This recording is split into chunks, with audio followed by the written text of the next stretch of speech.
మరొక breaking news అయితే రావడం జరిగింది. తెలంగాణ హైకోర్టు సంచలన తీర్పు అయితే ఇచ్చిందనమాట. సో దానికి సంబంధించి దేని గురించి ఏంటంటే ఇప్పుడు మనం చూద్దాం. జూబ్లీ హిల్స్ వివాదాస్పద భూమిపై హైకోర్టు కీలక ఆదేశాలు జారీ. జూబ్లీ హిల్స్ వివాదాస్పద భూమికి సంబంధించి యథాస్థితి కొనసాగించాలని తెలంగాణ హైకోర్టు ఆదేశించింది.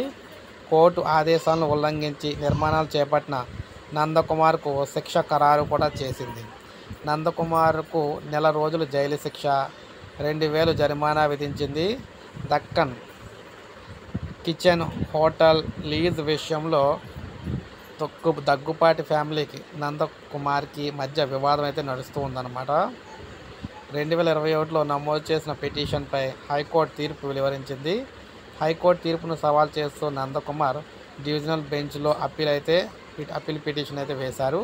సో ఏది ఏమైనా ఈయనకి జైలు శిక్ష, ఆ విధంగా అమౌంట్ కూడా విధించిందనమాట. ఎట్టి పరిస్థితుల్లో ఎలా ఉండి అలాగే వదిలేదని చెప్పేసి చెప్పడం జరిగింది. ఇప్పుడే మనకు అప్డేట్ ఇచ్చింది. ఒక లైక్ చేయండి, సబ్స్క్రైబ్ చేసుకోకపోతే మన ఛానల్ సబ్స్క్రైబ్ చేసుకొని ఫాలో అవ్వండి.